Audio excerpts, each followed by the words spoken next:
మీనా మీనా వండిన బిర్యానీ తినడంతో ప్రభావతి అస్వస్థత చేస్తుంది. మీనా బిర్యానీలో ఏదో కలిపిందని, అది ఇంట్లో చేసింది కాదని ప్రభావతి నానాగోల చేస్తుంది.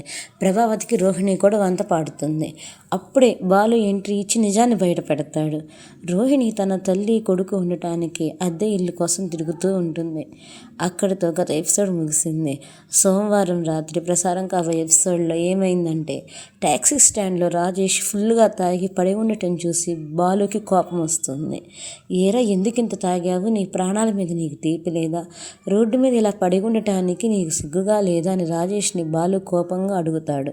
రాజేష్ ఏడుస్తూ, కొట్టు బాలు, ఇంకా కొట్టు. ఈ లోకంలో డబ్బున్నవాడికే విలువ. మా పెదనాన్న డబ్బున్నవాడని ఆయన షష్ఠి పూర్తిని ఊరంతా పిలిచి పండుగలా చేశారు.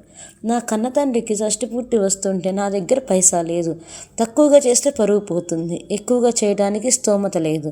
అందుకే తాగానురా అని బాలుకి సమాధానం ఇస్తాడు రాజేష్. రాజేష్ తన తండ్రి పట్ల చూపిస్తున్న ప్రేమ బాలుని కదిలిస్తుంది. అరే, తండ్రి మీద ఇంత ప్రేమ పెట్టుకొని ఎందుకురా ఏడుస్తావు? ఎంత అవుతుందా ఫంక్షన్కి అని బాలు అడుగుతాడు.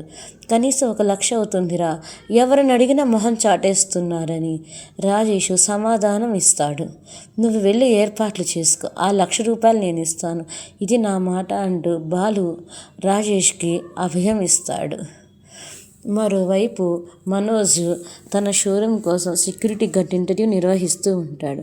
అక్కడ జరిగిన కామెడీ అంతా ఇంత కాదు.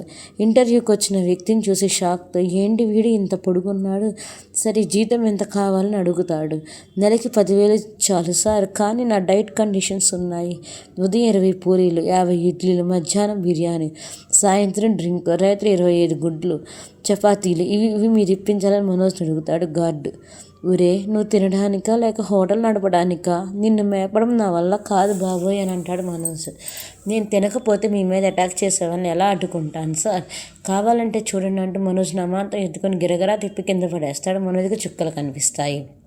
రోహిణి మాత్రం నీ సెక్యూరిటీ కోసం ఇలాంటి వాడే ఉండాలి పెట్టుకొని సలహా ఇస్తుంది. దాంతో మనోజ్ అయిష్టంగానే ఓకే చెబుతాడు. బాలు ఇంటికి వచ్చి మీనాకి సహాయం చేస్తూ అసలు విషయం బయట పెడతాడు.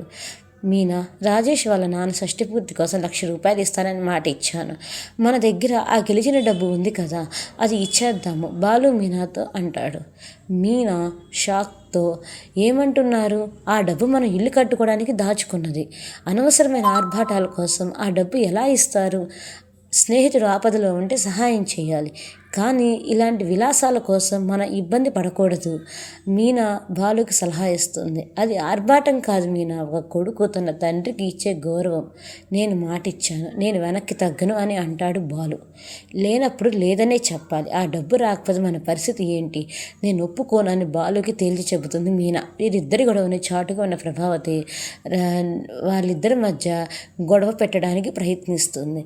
కానీ బాలు ముందే పసిగట్టి మా మధ్య చిచ్చు పెట్టాలని చూడకు అని వాళ్ళ తల్లిని ప్రభావతిని హెచ్చరించి అక్కడి నుంచి వెళ్ళిపోతాడు. మరోవైపు జరిగింది పూల షాప్ దగ్గర ఉన్న తన స్నేహితులు చెబుతుంది మీనా. వాళ్ళు ఎవరో ఫంక్షన్ చేసుకుంటే బాలు డబ్బులు ఇవ్వడం ఏంటని మీనా స్నేహితులు అడుగుతారు. నాతో మాట్లాడకుండా బాలు వెళ్ళిపోయాడని మీనా బాధపడుతుంటే, ఓ మూర మల్లెపూలు పెట్టుకుని రెడీగా ఉండి ఎందుకు మాట్లాడ్డో చూడు అని స్నేహితులు మీనాకి సలహా ఇస్తారు. బాలు తన ఇతర స్నేహితుల దగ్గరికి ₹1,00,000 కోసం అడుగుతాడు. బాలు, నీకు కష్టాలు ఉన్నాయి, ఆ రాజేష్ కోసం అప్పులు చేయడం ఏంటి? వాడు ఆ డబ్బు తిరిగిస్తాడన్న గ్యారెంటీ ఏంటి? అనవసరంగా ఇరుక్కోకని బాలుకు సలహా ఇస్తారు. కానీ బాలు మాత్రం మాట ఇచ్చాను, ఎలాగైనా తీర్చాలి అని మొండి పట్టుదలతో తిరుగుతుంటాడు. అక్కడితో సోమవారం ఎపిసోడ్ ముగిసింది. రేపటి ఎపిసోడ్లో చివరికి బాలు మీనాల మధ్య పెద్ద గొడవకు దారి తీసేలా కనిపిస్తుంది. రాజేష్కి ఇచ్చి ₹1,00,000 విషయంలో మీనా బాలుల మధ్య విభేదాలు చోటు చేసుకుంటాయి. ఇదే విషయాన్ని తన అన్న తమ్ముళ్ళకు చెబుతాడు బాలు. అటు మీనా సైతం రోహిణి స్నేహితులకు జరిగిన విషయాన్ని చెబుతుంది. దీంతో రాజేష్ విషయంలో బాలు మీనాల మధ్య ఎలాంటి గొడవలు జరుగుతాయనే ఉత్కంఠ నెలకొంది.